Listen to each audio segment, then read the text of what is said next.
Welcome, everyone, to the podcast. It is Tuesday, September 7th, 2021, 5:09 p.m. And my guest this afternoon is Jocelyn Martin. Welcome. Thank you. I'm getting good at I'm getting good at these introductions. Sometimes I ramble on before I mention my guest, but now I'm on fire now. You'll notice I didn't say what the podcast is called because I'm still in flux. I'm Josh Rackless, and so I could call it the Josh Rackless Show, but I don't like my name. So I've been calling myself Celebrity Josh, and that's the name of the podcast as well. But I'm getting sick of that as well. So I might call myself Spark because I want like a one-word name. And then this could be like Spark University, where I interview like guest lecturers and we learn how to help people's lives and that kind of thing. That sounds good. Sure. All right. I've got Jocelyn Martin's approval. So let's see. Oh, and by the way, I'm having this just fell. This is a keyboard. It's an external keyboard that I've been using today because my computer seems to be falling apart. Like the option key is frozen, so it's making weird things when I type. But then I just had to unplug that because I've got my external webcam plugged in, and I'm using my fancy microphone now. I decided to start doing that yesterday for my podcast. So all kinds of external equipment attaching here and there. Yeah, it reminds me, I think somebody sent me one from Amazon, like a multi-pronged USB thing. I could dig that out. So you can connect everything into that one thing. Yeah, I think I got it because there's different, like if I want 2 hard drives plugged in to transfer things, but I also have to plug in a webcam or this kind of thing. And I think at the time when they sent it, it wasn't the fastest one. Like there's faster USB hubs that you can get, and so I didn't use it because it wasn't whatever. And but maybe I should dig that out and see if I still have it. And then I think somebody gave me an older one too. I don't know. I haven't used these. This computer is from 2013. It might be on its last legs. We'll have to see. But hopefully I can salvage the keyboard one more time before I have to give Apple more of my money.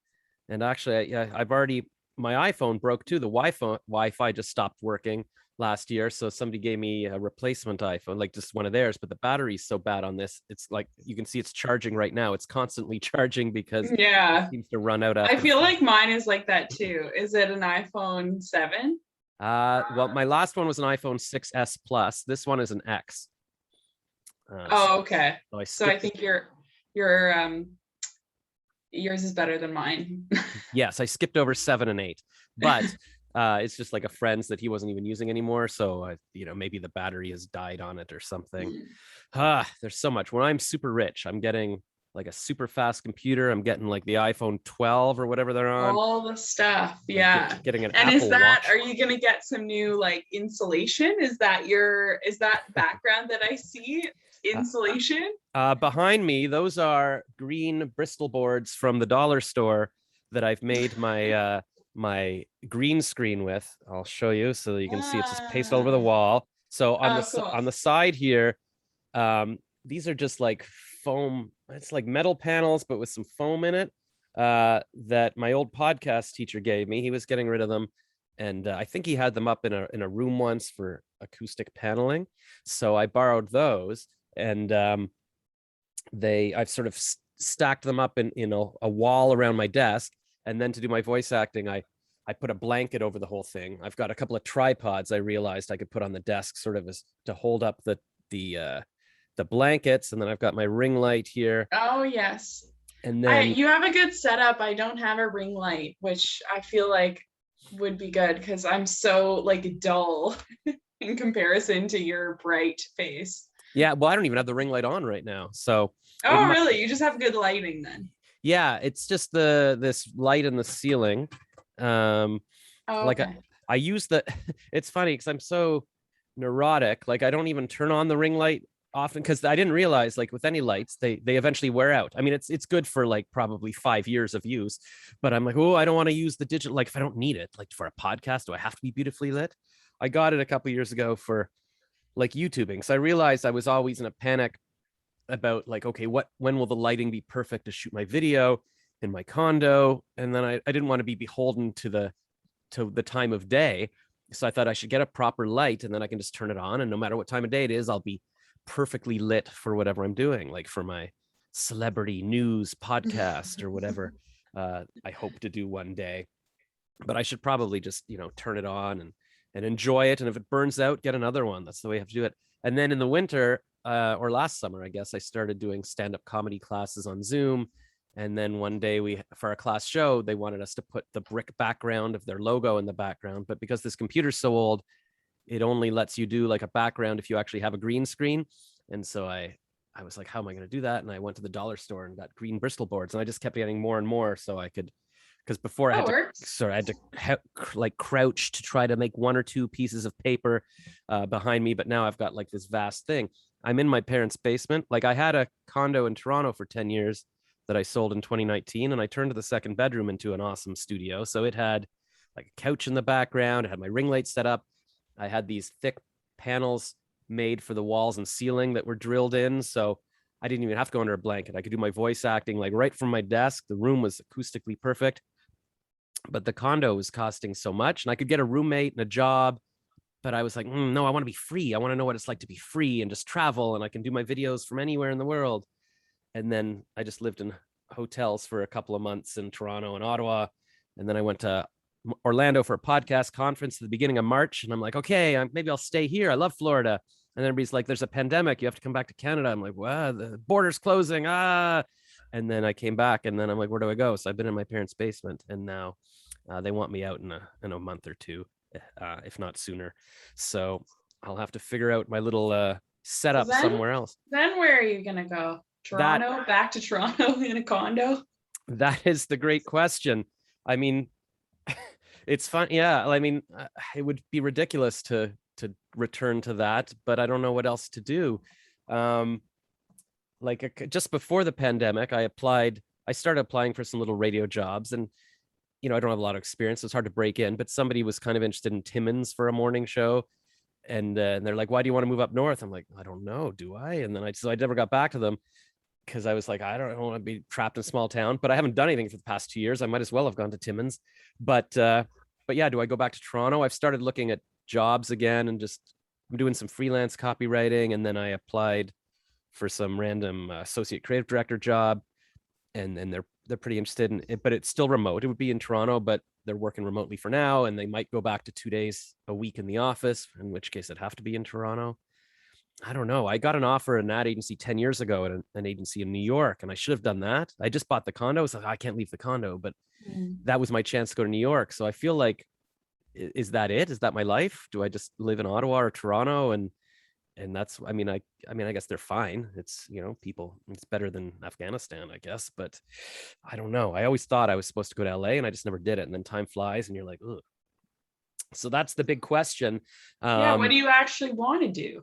Well, I played tennis yesterday with this woman I met on Facebook, and she's like, you're really good. Like, what sports do you play? I'm like, I haven't ever played tennis in my life. And then I was like, maybe I'm a tennis prodigy. Maybe 40 years ago, I should have been playing tennis, but I'm 48 now. It's probably a bit late to start my tennis career. But people say that you could still do comedy if you're older. So I'm hoping that's possible. But again, I think in my head, I'm still 20 years old. Everything I want to do is like, I'm going to tour around comedy clubs for the next 20 years and meet girls or whatever. But as a middle-aged man, do I want to be doing that? So I don't know. I try to find people on Instagram who I'm like, I want to do what they're doing. Like, okay, Tony Robbins. Yeah, I'd like to own an island and give speeches to millions of people and whatever. But he sort of was working on that since he was a kid too. So it's hard to jump into it. And then I guess I've always liked the idea of working in radio. I did a bit of hosting on CFRB, and I've told stories on CBC. So anything I can do to talk to people. I mean, what's interesting is that you can do, we're having a conversation on Zoom right now. And so I don't have to necessarily be on radio or on community cable like I was when I was 20. I can talk to people this way, but that doesn't make any money. And how many people are watching? Not many. So how long have you been doing this for? Well, I've been talking about doing a podcast for at least probably 15 years. And I kept researching. I couldn't figure out what that involved. Maybe I should have tried harder, but I met with like a comedian in Toronto who has a podcast. I'm like, how do you do this? How do you get something onto iTunes? And yeah, I remember I took notes. I still couldn't get it. And I took a full day podcast class in Toronto and went to a couple of podcast festivals in Toronto. And finally last year, just before the pandemic, I was like, all right, I'm going to this podcast conference probably. So I should have a podcast. So I just signed up for hosting and, and just, I took the audio from a video I just made talking about Indiana Jones. And I'm like, okay, how do I make this file so that I can put it up on a podcast? And so it took me a couple of days to figure out, and finally did it. And I'm like, okay, now I did it. And then I just sort of interviewed maybe like 10 people over the past year, just random people from Instagram or LinkedIn, and just not even really with a specific, this isn't the podcast about golf or something. Like, it's just sort of random conversations that I thought, talking to interesting people. Yeah, I mean, that's the thought, kind of like, isn't that what Mark Maron does? Isn't that what Joe Rogan does? Albeit, Mark Maron has Barack Obama in his garage and Joe Rogan sits down with Elon Musk. But I mean, they had to start somewhere, I guess. So I thought it could be that. And then, yeah, I was interviewing people at TIFF in Toronto on red carpets for a couple of years. I got a little media pass, and I've always liked sort of chatting with people. And so this is the podcast now. So I don't really know. But anyways, I kind of went into overdrive, I guess, in the past month, because I discovered this website called Podmatch, which I'd signed up for but forgot about. But then I took another look at it, and it matches you up with people who actually want to talk on podcasts. So like every day you get 2 options, and so I just sort of did like 10 in a row, I guess, a couple of weeks ago, and then blasted all those up. So at least now the numbers are going up on the podcast because I'm actually posting things and I'm doing it more regularly. I interviewed an ex-NFL player earlier this afternoon, so I have to get that one up when my keyboard is fixed.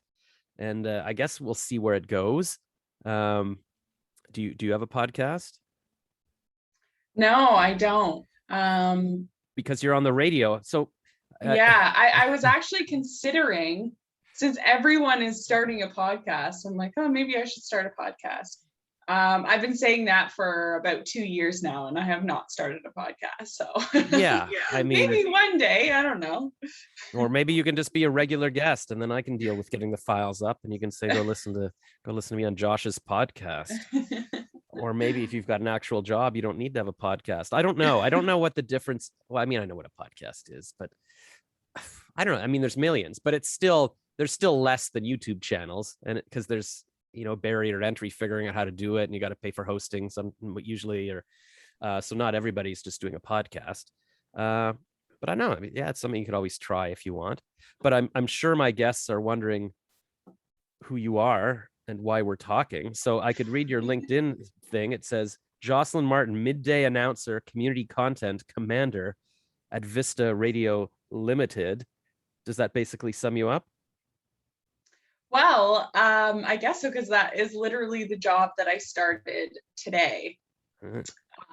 So yeah. Oh my gosh. Well, that's exciting. Well, let's yeah, so I am absolutely brand new in this position, but for the past 6.5 years, I worked at Rock 95 and Cool FM in Barrie, Ontario. Wow.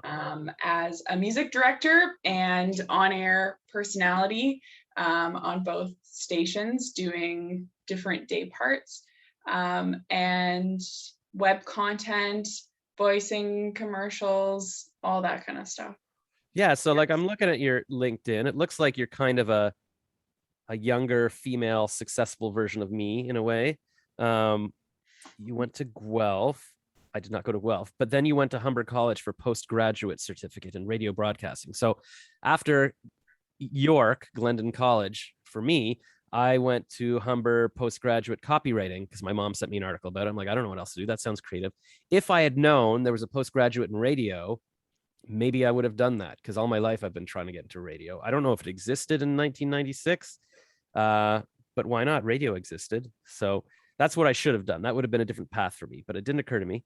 And then I see you're a production assistant at Rogers TV, York Region. So that's what I was doing as well. Just after university in 95, or during my last year, I started doing a cable show and I was doing cable shows for 4 years on Rogers in Roncesvalles and then York, I guess. And then, yeah, I just worked in copywriting, and then I kept sort of dabbling and talking to people in radio, but never did it. So I'm fascinated with your chart here. So you just got a general Bachelor of Arts at Guelph? Yeah, and so the post-grad program was perfect because you could do a diploma program or a certificate program. The diploma program is 2 years. The certificate program is 1 year or 8 months plus a 2-month internship. So if you had a degree, you could kind of fast track your way through radio. Yeah, and that's the same thing for copywriting. It's the 8 months plus an internship. Yeah. And I guess the 2 years is if you haven't done anything, then okay, you got to learn actual things, about life. But if you've already studied, then okay, this is just intense thingy thing. And did you always know you wanted to get into radio? Like, how did you discover the radio broadcasting? No, I did not always know. It was kind of like you said, your mom suggested the copywriting course. It was like my mom suggested radio. So my mom is actually a journalist, print journalism, and she's written for various magazines and newspapers and continues to do that today. But she's towards the end of her career. And so, which was kind of perfect timing for her career, because being in print journalism now, well, there's not really a lot of jobs in that. And so when I really wanted to be in the media, and when I was talking to her about that, I was like, well, why don't I go into journalism? She's like, no, you don't want to do that. Like, print journalism is dying. And so that was when I was volunteering at Rogers TV. And I liked TV, but it had that sort of like diva attitude that I didn't love so much. I wanted something a bit more relaxed, and I found radio was like that. And it was my mom who actually suggested, well, how about radio? And at the time I was like, oh my God, I can never do that. Like, I could never be on the radio. And somehow I just ended up at Humber College in the radio program, and I've been on air for over 10 years now. So man, never say never. So I'm mad at my mom because my mom's a journalist as well. She took journalism at Carleton, and then cool. She was the editor of the special advertising sections of the Ottawa Citizen for like 20 years. So she knew all this. I guess she saw an article in Marketing Magazine and cut it out and mailed it to me and said, this is the Humber program. Like, oh, copywriting. I can be like on the show 30 something where they just hang out and play and come up with ad ideas. It's funny because I keep going back going, if I had just taken the other program, I would have had a whole different life. But now I realize, 8 months flies by very fast. Even after the copywriting, I could have been like, oh, well, why don't I try? Or at any point in my advertising career, I could have said, hey, radio program. It never occurred to me. I don't know why I never sat down and sort of looked at my life. Even 15 years ago, I was like 10 years into advertising. I'm like, I don't know if this is right. I want to do other things. And well, you could do that now. You could do the post-grad radio program at Humber now, or there are lots of other colleges as well who have that. And people of all ages and backgrounds go back to school. I did look into it. Like, I was sort of having my existential crisis last summer, and I looked into, I think it's, what would be in Belleville? Loyalist. Oh, Loyalist. Yeah, I just got an email from them like yesterday saying you haven't used your $95 certificate to apply. And so I watched a little webinar and I typed it in chats, like, would an older person like me do it? And they were like, well, we had some older people like 50 or something, but you can't be like, if you're one of those people that's like, oh, I'm not going to use Twitter, I don't care, but like, you need to be open-minded and yes, open to the internet. And I'm like, no, that's fine. Like, even recent teachers have asked me to talk about Twitter to their students because I'm good at social media. So I feel like I'm still, aware of technology and social media is such a huge part of radio right now. We call it the other microphone. Yeah, so I was even wondering the other day, it's like, I wonder, because it used to be, radio, nobody sees your face, but now why wouldn't you live stream while you're on the air and just have the camera on you at all times so people could tune in? A lot of people do that. They'll do like their breaks on the radio and they'll have a camera. They have the circle light or whatever.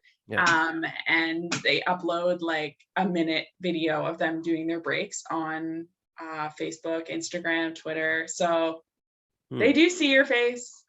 Yeah, but can, like, do you go to websites and cannot, like, if I went to your radio website, like, could I actually see the DJ sitting there live, like, or is that they don't want to do that? Well, for radio websites, yeah, you see they have profiles of the announcers, so you would see picture. But you No, mean like I the mean like social media part, like videos and stuff no, I like mean that? if I'm on air right now from 9 to noon and I'm on the radio, couldn't I just put on my phone and also be live? So if people want to see me on the website, like they can see me live talking. Oh, I see. No, they don't do that. It's more just like smaller breaks. Yeah, So if you pop on the microphone, it's time to talk in between songs, then you put on your camera, yeah, talk for a minute, turn it off, and then you would upload that. So it's more just like little bits as opposed to like a full out live stream. But that could be a thing. Like you never yeah. know. That would be my thing, I think. But then it probably I'm not realizing like a lot of rate. It would be like, okay, now the microphone's off. Now I'm gonna pick my nose. Now I'm gonna Then what do you do? Yeah, yeah. exactly. But Yeah. it's kind of like I feel like you would have to put on a show like that whole time, even when the music is playing. That's the thing, because now it's just a lot of it is just little bits. It's not you talking straight for 3 hours. It's like when people film their podcasts and stuff, it's okay, now we're playing it, like it'd be a lot of watching someone work, and that would be awkward probably. So maybe I didn't fully think this through. But I guess I was just thinking, like Joe Rogan also films his 3 hour podcast, but that's a different thing, knowing that you're just talking for 3 hours. If you're talking for that full amount of time, yeah. All right, so much for that. But what are we talking about? Okay, so then my mom screwed my life. Oh yeah, and then okay, so I was saying I was watching, right? So they said, well, yeah, as long as you're hip and everything. I'm like, okay, but I guess, and maybe I don't know, it just seemed to me like, what am I talking about? Like, I mean, as much as I wish I was back in university and a cool kid and all that, would it make sense to go live in residence and doing these activities for like a year or two with kids fresh out of school, and then you don't have to live in residence. Like where do you live now? Like I'm in my where parents' are your parents? in Ottawa, downtown Ottawa. In Ottawa. Yeah. Okay. So you could go, what colleges are out there? There's Algonquin is the big one, I guess. Oh, you could go to Algonquin College. I actually work with some people who are professors at Algonquin College for the radio program. Oh, interesting. Because I know all the professors for the advertising program, and I was like, maybe I could go teach, but apparently now you have to have a master's or something. And I'm like, why didn't I do a master's? Anyways, my life is full of regrets. I just was wondering, I mean, I might as well do it. Like, even if I started it 2 years ago when I thought about this, it would have already been done now. And actually, I want to live in residence. I mean, that's my dream, to be back in residence. It's just, obviously it'd be weird for the kids.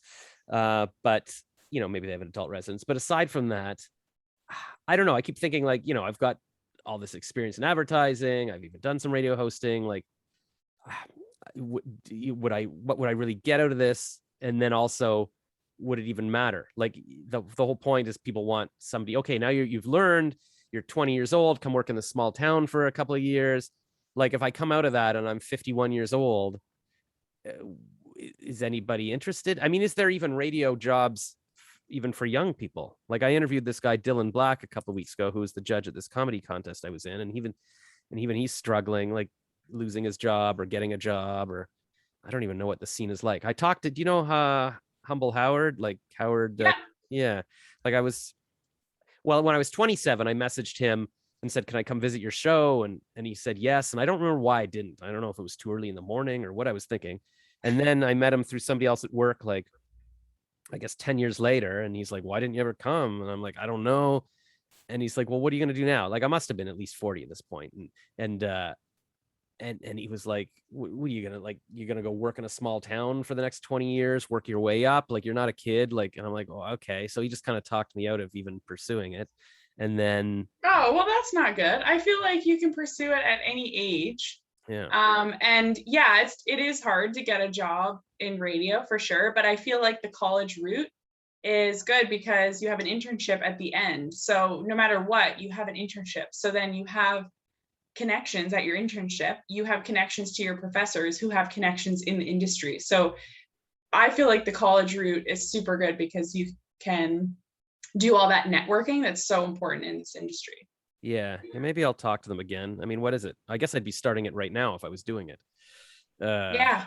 God. But there are programs that start in January too. So yeah, and I kind of discovered all this when I was looking into it last summer, and it's like, okay, you could start now, you could start in January, and then I was like, maybe I should do a master's, and all the programs are already done. I'm like, what was like, because my dream now is I want to be a cool psychology professor and be the funny professor, but what am I talking about? I wanted to do that 30 years ago. Like, it's so your life starts winding down, and you're like, oh God, like what the heck am I gonna do? And now I'm getting really upset. I'm like, I could have done that. I could have been in radio all this life, and I never really liked advertising. I was like, ugh. All right. never Well, too late to start anything though. yeah, we'll get back to me in 10 years when and let me know. But I mean, what would I learn in the program anyways that I couldn't just be like, hey, can I just start working at an agency, like a station now? Like, what did you need to? I mean, Well, talking. you learn like technical stuff. You would already have a leg up because of you have all the audio equipment and all of that stuff. So they teach you basic announcing skills. They teach you news, production, sales, which you would already know a lot about because of advertising. Yeah. So you learn like the entire radio industry. And then for me, it was so that was in the first semester. And then the second semester, you can choose which pathway you want to go. So say you really love production, then you focus on just production for the second semester. Or if you really love on air, which is what I did, then you focus all on air. And then you learn about speaking and announcing and everything that goes with being on air on a music station. Yeah. Huh. Do you know Richie Favalero? Yeah. Yeah, he went to Glendon with me, and then I don't know what he did afterwards. He was always doing stand-up comedy, so I don't know if he went to radio school but somehow he got into radio, and he was like my big successful radio friend. Yeah, I think he's from the States, isn't he? No, he's from I was gonna say Stayner, Ontario, which is possible. I think he was from Stayner. I thought maybe you're thinking of somebody else. Oh. Well, I don't know. I know he's been hosting in Toronto for a while. Like, he's my age. Yeah, I know he's on Chum now, but yeah. So. Yeah, I could have. Yeah, cool. He has that American. You know what? Maybe he was from America before. He has that kind of American vibe. He had some kind of story where he was doing comedy or whatever. Yeah, possibly. But I know I went to his house for Thanksgiving in Ontario one year. And that's my radio. And then I've got this friend Tony Daniels, who I don't know what he did. Like, he's just kind of he's a voice actor. So he's the voice of CBC TV now, like tonight on CBC. And then he was so he does a lot of that. But he worked in radio for years, and so he had connections at CFRB in Toronto like 15 years ago. And we met with the program director, and the guy there was like, "Oh, do you want to try hosting?" I'm like, "Well, no, I I don't want to do it alone. I'll do it with my friend Tony." So we went on together a few times, and then and then he kept offering to do it myself. I'm like, no, which I should have. I should have just done it, tried it myself, and then I wouldn't have been relying on Tony.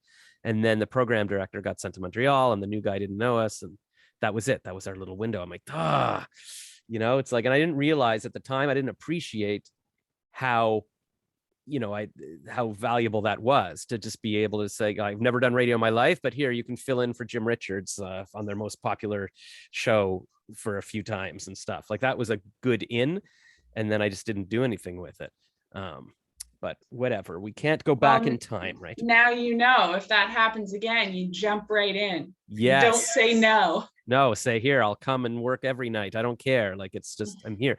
And I guess whenever I've gotten little things like that, I get cocky. Like, oh, I had a cable show. Okay, well, I'm too good for my co-host. I want another co-host or whatever. And I don't realize how hard it is even just get a community cable show of your own, like all of these things that I did. But you live and learn. Young people are cocky, I guess. So then you became, you got some Zumba instructing in there on your list. Yeah, you always got to fit that in to your radio career. I think was it Zumba? Is there something else like Zumba? But it's, that starts with Z. It's a kind of dance. It's something like, I don't know. Zayo or I met a girl on a bus once in Toronto, and then she was always doing Zolta or I don't know, something like that. It's not Zumba, but anyways. I was gonna say, I'm pretty sure it's Zumba. That's the only like popular Z word that's a dance workout. Let me look. Wasn't dance where it's like, okay, dance. I'm gonna Google this. dance that starts with Z. Just so I know I'm not going out of my but then yeah, nobody's now it's giving me Latin dances. Like that's not a way to search for something. Zolta. Here, I'm gonna type dance and then Z. Dance Z. This is a great podcast. I'm very proud of myself. Allow and then Kazamba, Z dance. Nobody's helping me here, but and see if this is radio, I would tell everybody, can you call in right now and tell me what I'm trying to think of? Yeah, exactly. It could be a bit. Yeah. Because I know, yeah. Let's see. All dances A through Z. Okay. So here, there's a website here. This doesn't matter. The nice thing, I was listening to a podcast today, and it was like, the nice thing of a podcast is you can edit out stuff, but I don't edit out stuff. So that Zumba and Zydeco. You're right. I really feel it wasn't. Maybe it doesn't even start with Z. Anyways, well, that's good that you're keeping physically active as well as radio-ish. And then, so you did your like right out of Humber, and then you do your internship. Did you get a job that way?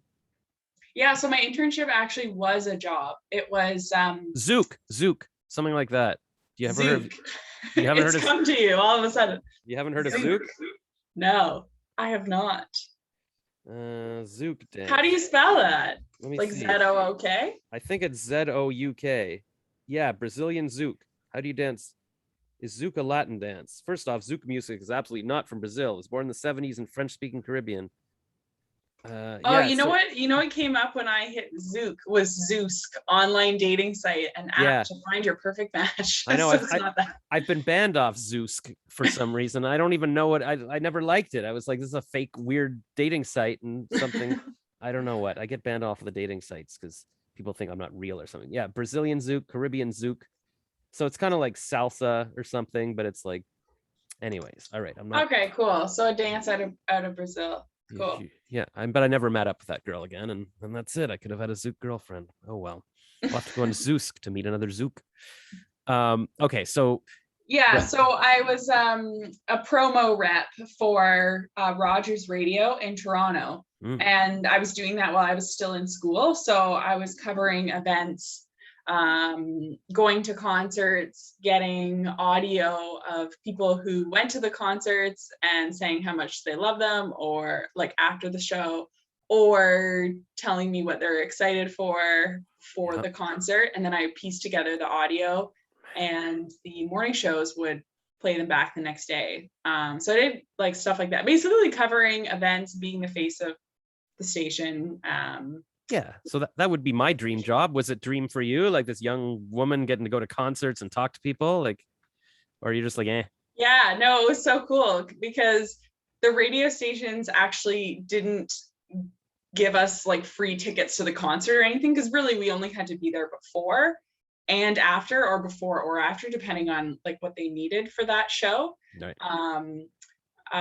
But for going to the concerts, I would just hang around during the show, made friends with the security guard who would let me in once the show got going. He would like sneak me into like the 100 section if it was at the ACC, which is Scotiabank Arena now. I would just like stand at the back and watch the show. So I saw like some pretty cool artists: Taylor Swift, Keith Urban, there was an American Idol tour, Britney Spears, Pitbull, Enrique Iglesias, a whole bunch of them. What is the deal with Pitbull? Like, he's kind of like, I'm like, okay, he's bald, so like it gives me hope that I can be a pop star. And he's also got a one-word name that I'm like, that's what I want, like Spark, Pitbull, But what, like, he's big, right? But where did he come from? It's weird because you never hear of anything that he does, and yet he performs at like every award show. Yeah, like who is like, I guess if I hear a song and then look it up, like I probably would recognize his songs, but I would never say, oh, that's a Pitbull song. I'm so into Pitbull. I know I'm a Pitbull fan. That's why it's weird that he performs at like every award show. You would know I Know You Want Me. Yeah, like I'm sure if, yeah, I guess. You know that like it's like a Latin type song. Yeah, like the kind of stuff you might hear blasting from a Lamborghini in Little Italy or something. And then he also does a lot of like he's kind of on that Tony Robbins kind of circuit. Like it's always motivational speakers from Tony Robbins and this software company person and Pitbull who will talk about being, but what is he qualified? I don't understand. And then in the videos, like music videos, he's like in his suit and all the girls are grinding on him. I'm like, who, what? Yeah. I don't know. That's Pitbull. Yeah. I think when the Latin music scene was really prominent and still really is prominent now, I think he really started that. He got like the Latin music scene into mainstream. Okay, so maybe he's like a guy like DJ Khaled. They're like, who the heck is this guy? But somehow he was making things. He's on every song. Yeah, and he's kind of, I guess, people in the know that he's powerful, so they'll all dance around him and grind him. And it doesn't matter that I don't know who he is because I live in my parents' basement and worked in a career that I did not enjoy. Okay, so then, all right, so you had the coolest job ever, and I guess it's probably different for a girl. Because like as a guy, I would be like, oh my God, look at me. I can go up and talk to girls. I've got like, I'm meeting people. But as a girl, it's not as much like, wow, I get to talk to all these strangers. It's more like, yeah, cool concerts, friends with security. You look kind of cool, I guess. And then. Yeah, it was fun to get out in the city, especially doing that in a big city like Toronto.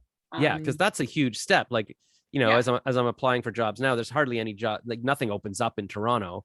But maybe that's because people come straight from college and then just don't leave Rogers. Like, but so, you know, there's always job openings in little towns in Ontario that I've never heard of, or there was something in York. And that's how you have to get your start. Like, yeah. Oh yeah. They say at radio school, you get your start in a small town, and it's not like everyone has to get their start in a small town, but it's definitely easier to do that because then you can get your experience and then work your way up to a bigger city. So I thought it was cool to do promotions in Toronto.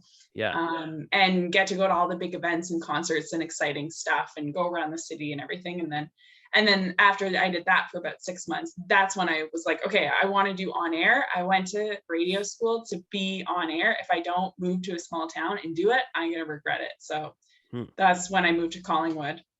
Wow. And see that, yeah, a lot of the openings are for like Collingwood type places. And I've always thought that would be so cool. Like, especially if I was younger, like, live in a small town, get to know everybody, like be the local celebrity. Like that would all be cool. The only reason I was kind of leery of it now is because I never got married, never had kids. So I'm like, okay, if I'm stuck in Timmins, you know, maybe there are no single people at all. So that means I'll never meet anyone ever. But again, I didn't meet anybody in my parents' basement in Ottawa. So whatever. But so, yeah, like, I mean, my dream would be, sure, go to Collingwood. I don't, you know, as an old man, who knows? But okay, so now you're living the dream. You're going to Collingwood. Like, how does that work? Do you see a job opening online, or you just sort of talk to all the people? Yeah, so there's actually a radio jobs website for Canada, which is milkmanunlimited.com. It has all of the radio jobs on it. Yeah, and somebody told me about that at some point, and that's where I got my Timmins thing and the Yorkton thing. Cool. Yeah, so it's a good spot to look. And basically, when I was looking, as I was wrapping up at college, I was applying to like every on-air job in like every city and town in Canada. I must have applied for over 100 like on-air jobs, like even in the Yukon, in Northwest Territories. Like it was ridiculous. Not those that ads, I actually logistically thought I would move there. Those ads are still I just did it because there's on Milkman today. I'm like, do I want to go to the Yukon? Yeah. Yep. But I'm like, if this is the time to do it. If I'm going to do it, this is the time to do it. So when I saw the Collingwood job and I got the call back for that, that was perfect because I'm from Aurora. So it was not like super far away. I didn't have to move to a different province or anything. It was just about an hour and a half really, from Aurora. So I thought that was perfect because it was a small town, but it was still close. And you have Wasaga Beach and Blue Mountain. It's a super nice area. Yeah, and so I was lucky that way. That's the thought process I go through. Like every time I look at these jobs, like I'm like, Yorkton, Saskatchewan, what?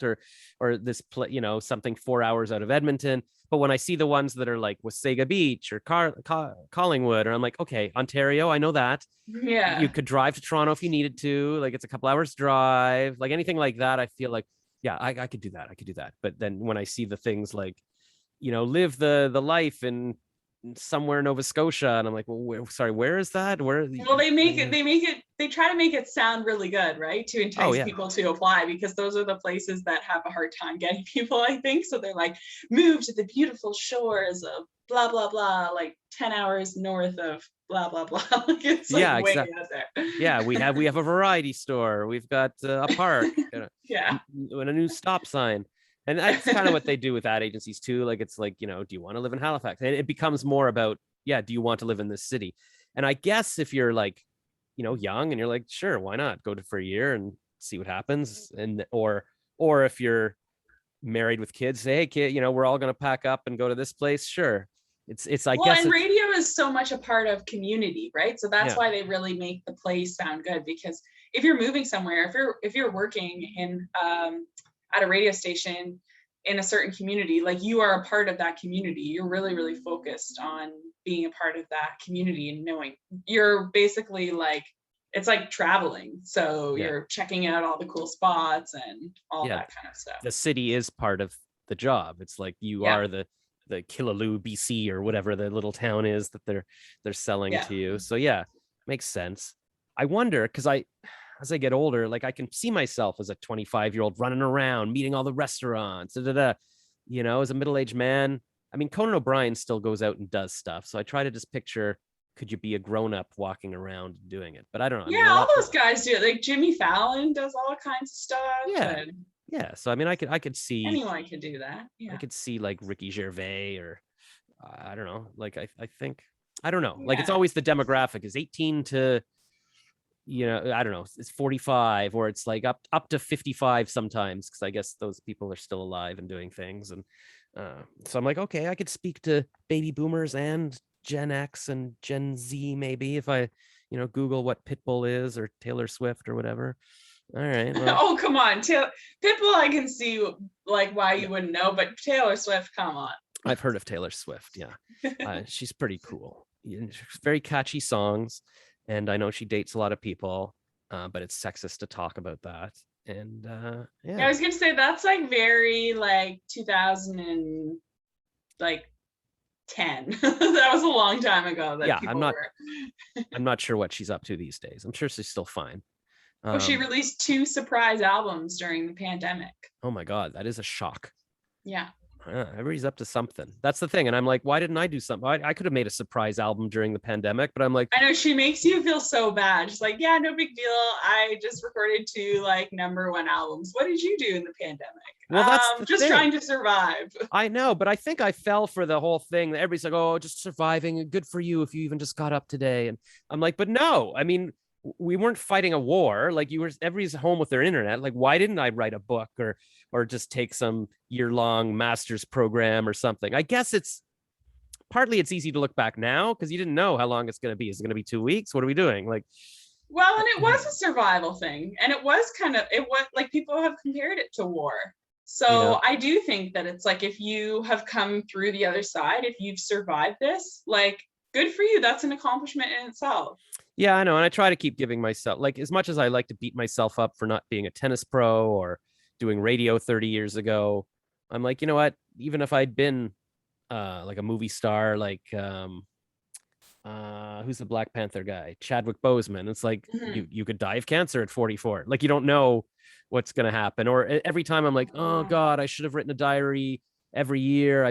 Why didn't I write a diary? It's like, well, you could live in Afghanistan and be blown up on an air, like, it's like on an airstrip. Like, it's, people have worse situations. I'm very privileged, I guess, to be able to bemoan, oh, why did I, get flown everywhere to shoot commercials around the world when I could have been hosting radio instead? Like, nobody wants to hear me complain. I sold my. You did your podcast during the pandemic. That's a big accomplishment too. That's true. And I took stand-up comedy classes on Zoom, and I did a contest last summer, and I didn't get past the first night, but I did the same contest last month, and I won my first prize of the night. So that's like a little something. And yeah, the podcast started, so I guess that's something. And I don't know. I mean, I guess you could always just start radio and you do anything. I mean, the thing is, like, I talked to Tony maybe 7 years ago about, like, why don't we do a podcast remotely, like from New York? But at the time, he was like, okay, we can get this software for $5,000 where we can record each other talking and stuff. But now, I mean, we're talking on Zoom for free. Or if I really wanted to up the quality, I could pay for Zencaster for $20 a month and have it record on your end and my end and then mix it. So that might be my next step if, just to try it out, because, I'm talking to quality people like you now. Yeah, so I mean, that's the thing. Like, as much as I'm like, why didn't I do that? Like, it wasn't technically possible, really. Even 10 years ago, that's when I first started filming myself with my phone. Like, it's not like I've 30 years. I mean, I probably did what I could. We all do what we can. I don't know. I remember I was in LA staying with a girl, like, I'm going to say 15 years ago, because everything to me is 15 years ago. It might've been 20, it might've been 10. I don't know. But I remember we were in a car and we were listening to this radio guy, and I forget his name, but he was kind of like a big controversial DJ that was very rich and everybody liked him. And then Howard Stern? No, it wasn't Howard Stern. It was just some local LA guy that lost his job.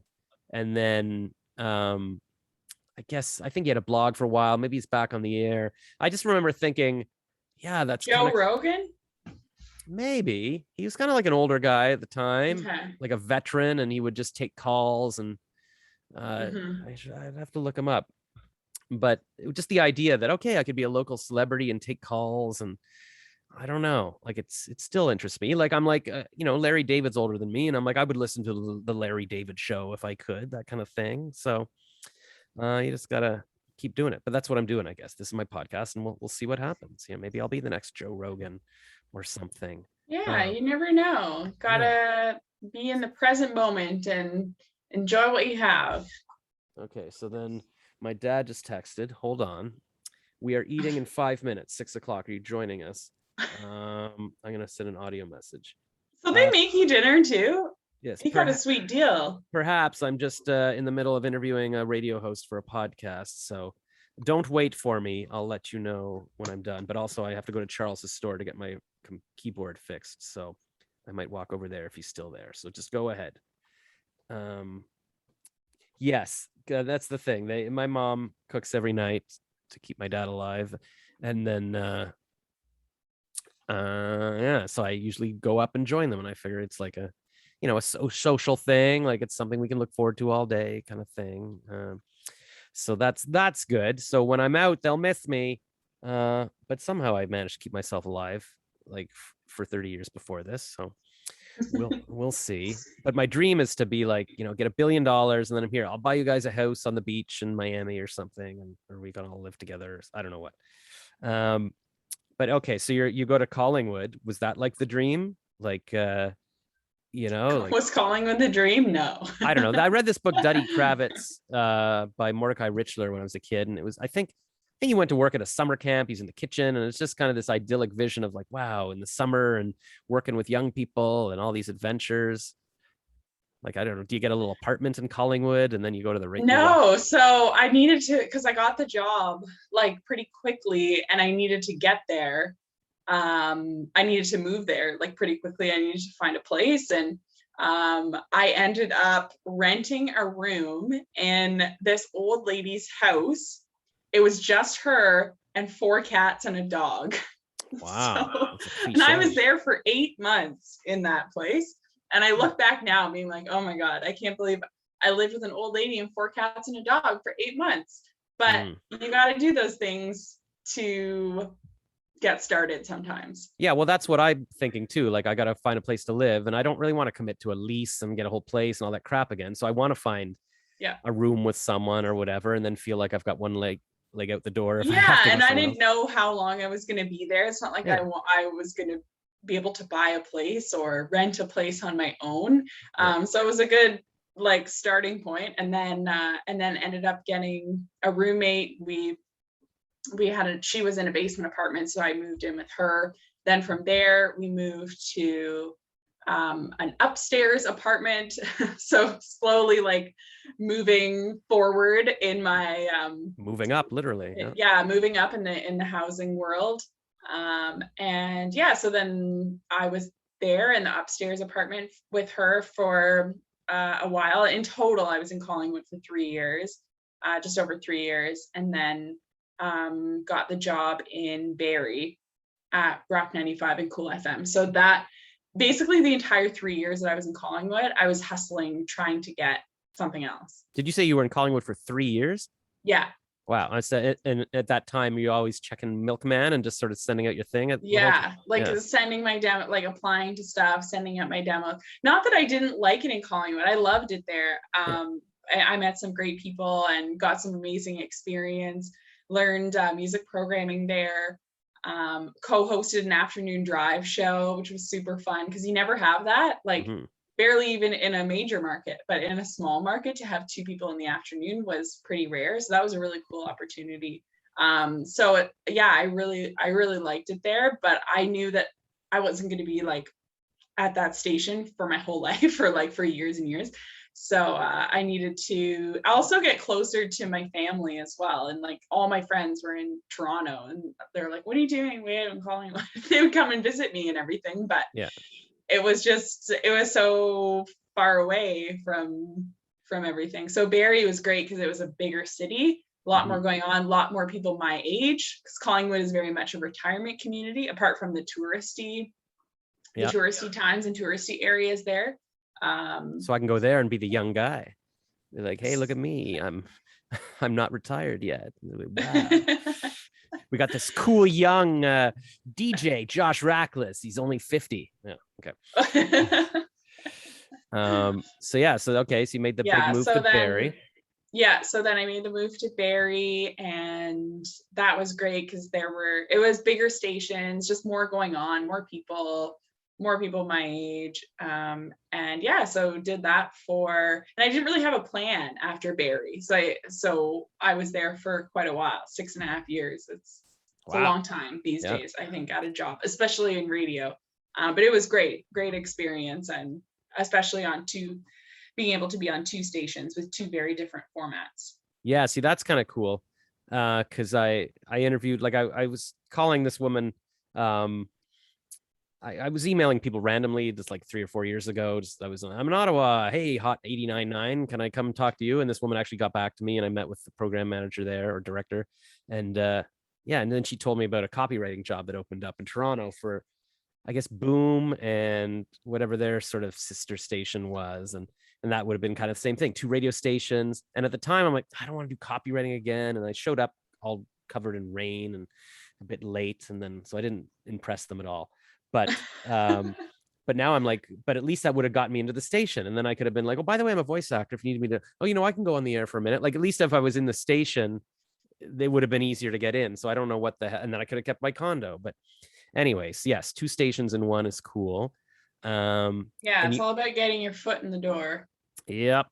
And then what? So we were still milkmanning it, or what happened after Barrie? And then so Barrie, I was just chilling for a while, because in terms of like not applying for stuff, because I was really enjoying my time there and getting a lot of great experience. But then again, I knew that I wasn't going to be there for like 20 years or the rest of my life. I wanted to move forward. I had done everything that I could there. I was music director for both stations. I was on air for both stations. I'm like, okay, what do I do now? And then, so just like looking at opportunities, networking, as you do in this industry. And then just got this job, as I said, as my first day. So this is with Vista Radio, which has stations out west and here in Ontario as well.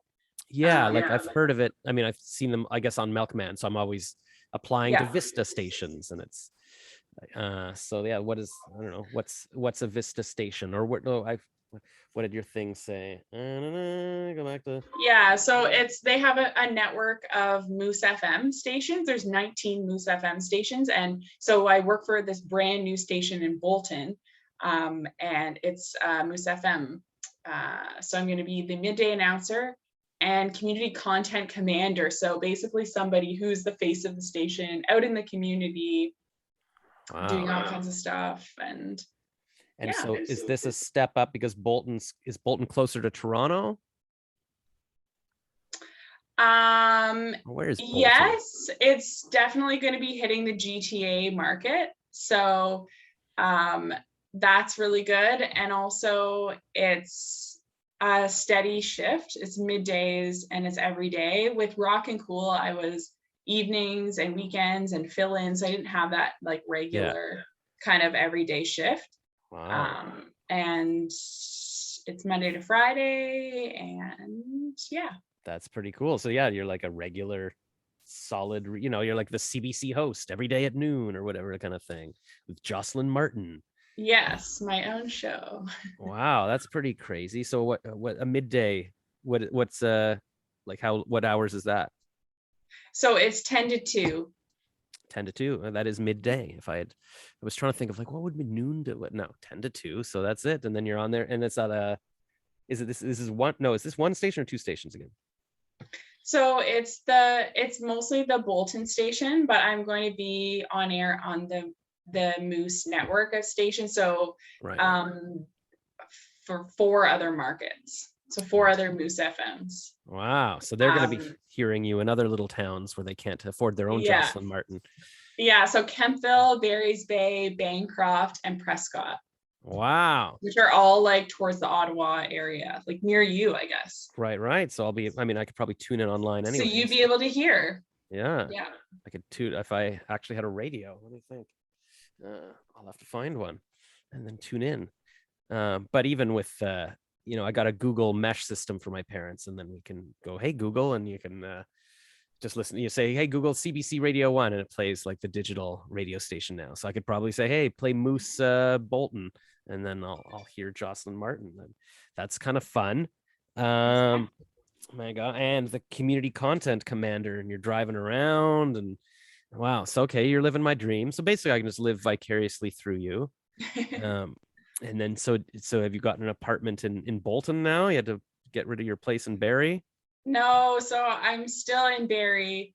It's work from home to start. So I'm going to be doing that. And then who knows, like maybe down the road, I move there or closer to there. But for now, I'm staying in Barrie. So you actually have a good enough setup that you can host on the radio all day from your home? Mm-hmm. Yeah, like you don't see it now, but I do have a setup recording program and microphone and all of that. You and your house plant and your little chair. Yeah. You're just dialing in on your phone. Hi, it's Jocelyn. It looks nice out today, and I looked at the newspaper. Looks like it's going to rain in Kemptville. I promise I have a setup. Wow. And so do you need special internet? Like, is it a Source Connect or something? Or is it just like you log in? Like, how does that work? So I haven't started on air there. I start next week. So I'm not sure exactly how it goes, but something that is connected to the network, and I can put my audio through there right to the station. And your internet would have to be fast enough, right? You couldn't get away like I was visiting a friend sort of outside of Cornwall, and her internet was so slow I couldn't even post on my Instagram story. So that's what I discovered about this digital nomad thing. You need to be in a city that actually has decent, like I could get fiber gigabit speeds in Toronto downtown, and in Ottawa, like I can't even match that. They just don't have it.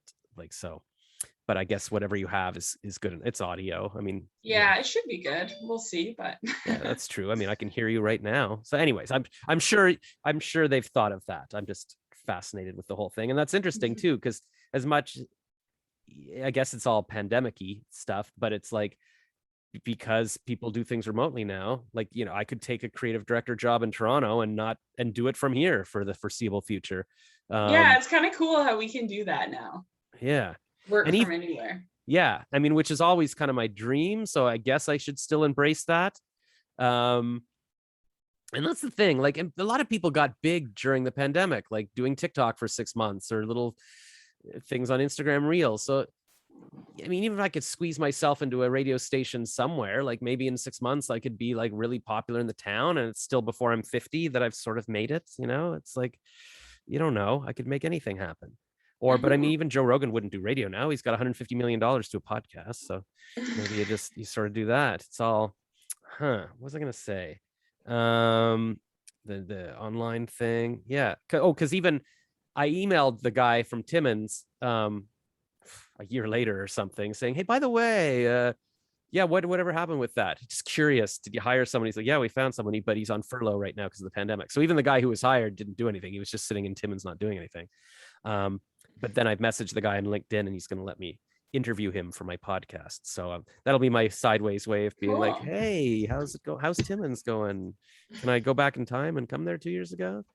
And the program director, where I was, kind of messed up my copywriting thing. I messaged him too. And I'm like, hey, can I interview you for my podcast? He's like, yeah. I think we talked about you for copywriting. I'm like, yeah. Seems like ages ago. Hopefully he doesn't remember exactly how it went down, but it's just my way. And so the podcast kind of gives me a chance to talk to people that I want to talk to and maybe reconnect and see what's going on. And yeah, totally.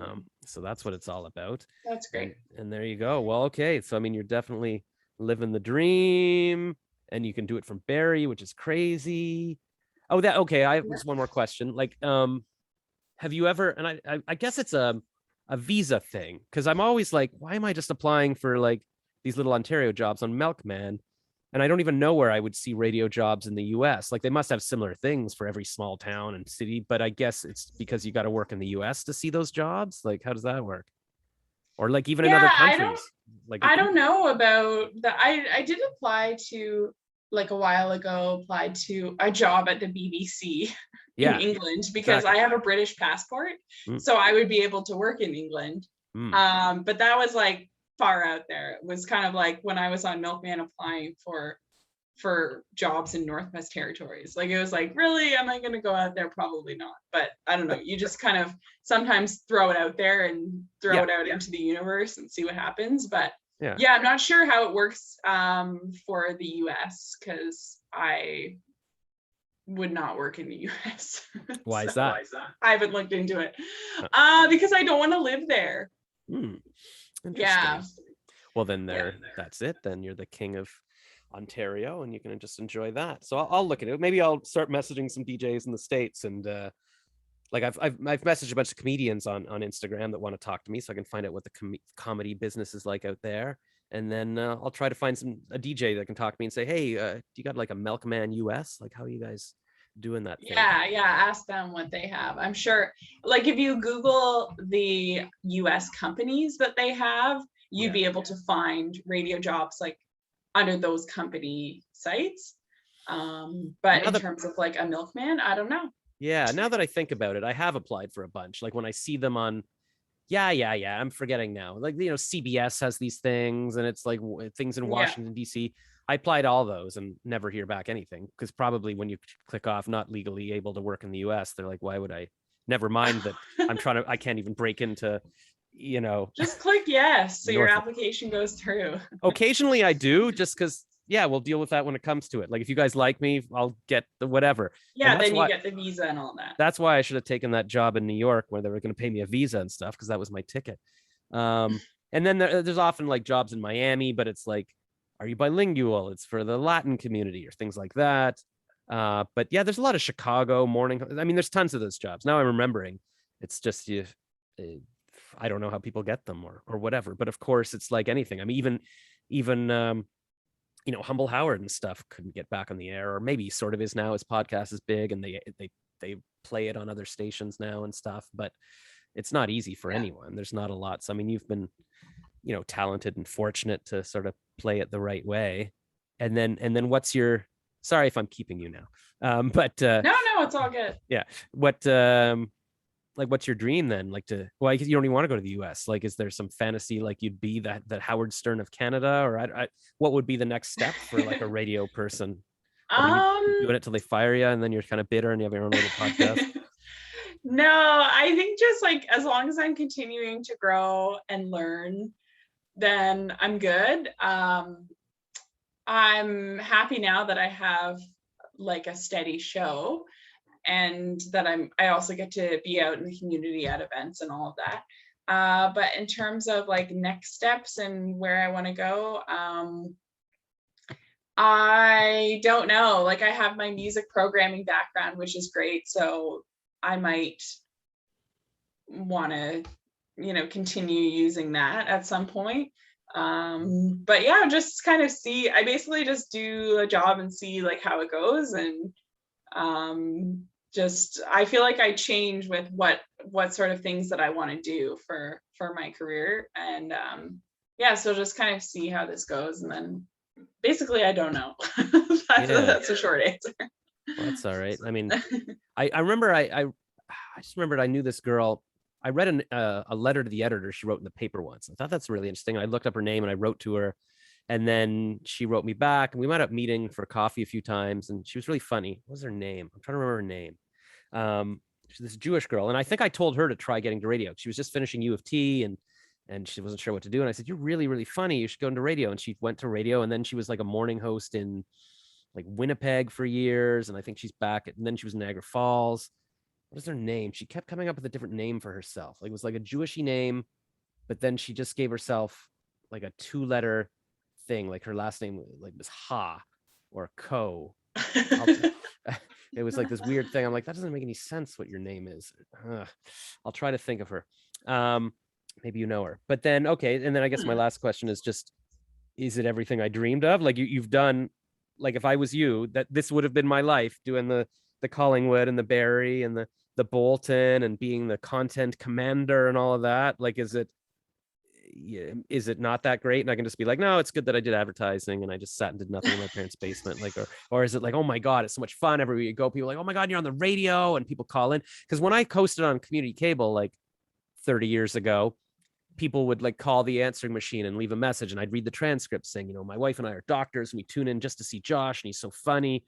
Or when I was on CFRB, a few people wrote letters to or emails, like fan letters saying, you know, I love Josh and he's so funny, and it just made me feel so good. Like, is that the kind of things you experience, or I don't know? Yeah, so it's super rewarding getting like emails and phone calls and texts from listeners over the years, especially lately when I was doing my like goodbye shifts on Rock 95 and Cool FM, getting people saying some really sweet things, really nice stuff.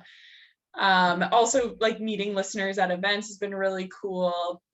So I'm like, oh, okay, you're who I'm talking to. Nice to see like people's faces and all of that. Like because you recognize them from calling in to things and stuff. Yeah, or like I don't even recognize them. They just introduce themselves. Oh, I listen to Cool FM, or I listen to Rock 95, or like I love your station, or whatever. Right. Just in terms of knowing who your audience is, because you don't. Yeah, or I listen to you every weekend, or whatever. And wow. Yeah, and then they're like, or they'll come up to me and be like, "Oh, you're Jocelyn," and I'm like, "Yeah," and then they introduce themselves, and yeah, so it's nice. And I've been to like some really great concerts and events and cool things over the years and get lots of free stuff. So that's a great perk to being in radio.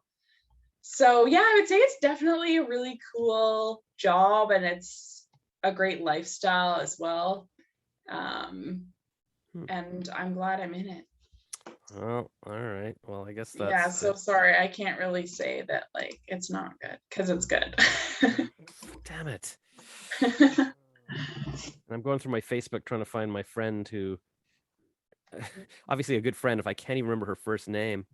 Yeah, but I would say like if you want to do something, like it's never too late to do it. That's what I'm a big advocate for that.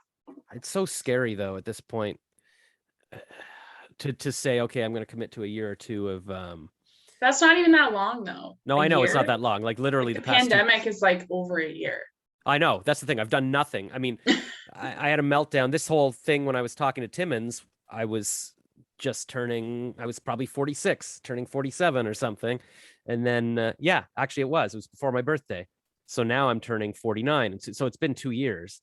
I mean, I could have been doing anything in that, you know, it's like yeah, but you still can. Yeah. So I mean, it could have been, I don't know. I guess I'll look into it. I'll apply again. It seems when you've got like a lot of career and experience doing other things, you're like, really, like go back to college and sort of tinker with things, and then also what's the point if you come out of it in your 50s? It's like, is it even possible? Maybe, you know what, I'll keep asking. I've got a couple of 2 radio program directors to interview, and I'll just talk to them and get the sense, like, because they'll know, would they ever hire someone my age, or what is even out there, or how does this work in the US? So I'll get a sense of Yeah. of all that. And yeah, and who knows? Yeah, I'll just keep at it. All right. Well, that's all good. Did you work today then from home, or I today's? did, yeah. Oh. So if you're not on air yet, what are you doing? Just getting everything set up and just starting with like the community stuff and making connections and getting social media stuff going. And it's pretty exciting. Bolton does not know what's about to hit it. So I know. They don't know what's coming. No, you're not in Bolton. You are in Bolton. Yeah, you're Bolton. Yes. Okay, so then you got that right. Yeah. And so do you do your own social media? Like, are you on Instagram doing things or? So I'm not personally on Instagram. I have Facebook, Twitter, and LinkedIn. Okay. Facebook. I might be the only radio person not on Instagram. Yeah. And not on TikTok. And somehow you've gotten the job doing like community content and you're like, oh, I never even done Instagram. Well, I do Instagram for my other stations, Rock 95 and Cool FM. I did a lot of social media stuff for them. So like, yeah, I just personally don't have the account. Yeah, that's fine. It's a waste of time. Hasn't gotten me anywhere. I think I just was looking at like, how many posts have I done in my life? Like I hit, what is it, 4,600 today? I'm like, that's a lot of posts. And then Instagram, 4,605, because I just posted 5 just before you. And it's like, what, they could shut me down at any minute. And I'm like, I put a lot of time into that. That's went nowhere. Cool. All right. Okay. So that's it. And then, sometimes at the end of this, I say, well, go follow blah, blah, blah, blah, blah. Like, where would people follow you or discover your stuff? Or I guess they just got to tune into the Moose in Bolton. Yeah, they can do that. They can go on Twitter. Yeah. Do you actually use Twitter? I never use Twitter. Yeah, I use Twitter, but I'm not like a crazy like social media person that posts all the time. I do post and keep it active. and I'm connected and everything. I have a website too, jocelynmartin.com. Oh, what do you put on there? Is that like your radio demos? Do you have a? Yeah, I have my demos. I have my like social media linked there. I have some articles there that I've written. I have testimonials, just everything, like all my stuff is there. Yeah, because they're always looking for what do they always ask for on Milkman? It's like, send us your spokes, your specs, your scope. Is that what it is? Or? Yeah, your scope or your demo. Yeah, and then they're like, show.